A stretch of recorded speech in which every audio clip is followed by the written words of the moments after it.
Hello, I'm Elena Scott, and you're watching Tire Business NewsPoint, your video source for exclusive tire industry news.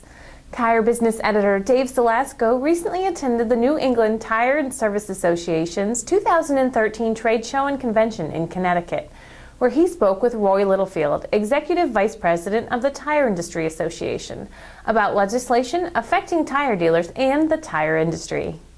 And Roy spoke to the group today a little bit about what's happening in Washington, D.C. with our politicians. And Roy, one of the big issues facing small businesses and independent tire dealers is Obamacare. So can you tell me a little bit about the Tire Industry Association's position on Obamacare? Well, as I go around to different state associations, it seems to be the number one concern and issue.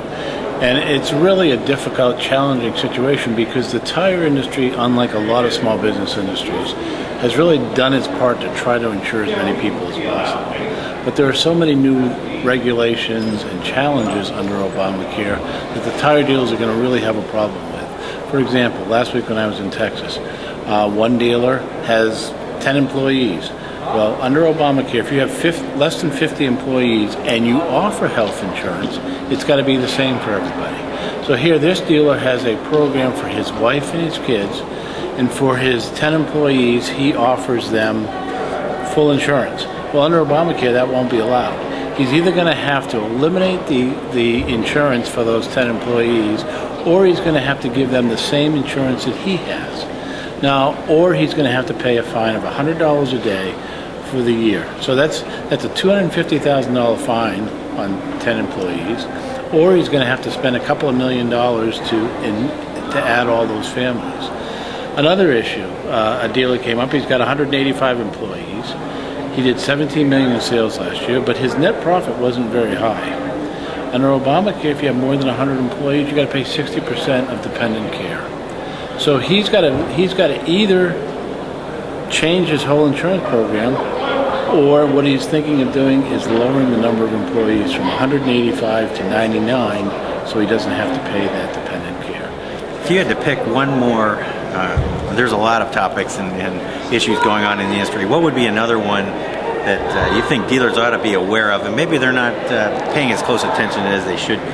Well, the number one issue on every survey we do, and the number one issue on every small business survey that I've seen, is the estate tax. Very unfair, because you look at, these cutoffs are $1 million or $3 million or $5 million. It doesn't mean people have that much money. It means that they have houses and land and business and everything that has that kind of value. And it's really not fair. And the president says it's not fair to pass on from one generation to the next. That famous phrase, well, you didn't make if you have a small business, you probably didn't make it. Your dad probably did. That's not fair. You work hard, you want to be able to pass it on. That's part of what America's all about. And you have too many dealers who are multi-generational dealers who would not be able to pay these excise taxes, and it's really not fair. So that's really one of our top priorities. And we were able in the fiscal cliff to work with others to get it lowered from 55% to 35%, and have it raised the cutoff from $1 million to $5 million. We have language in the budget bill on the Hill to try to eliminate it altogether. The president's budget puts it back in at $3 million. So it's still a very hot issue for him. That's it for this edition of Tire Business NewsPoint. I'm Elena Scott, and thanks for watching. And be sure to catch another exclusive industry report May 6th.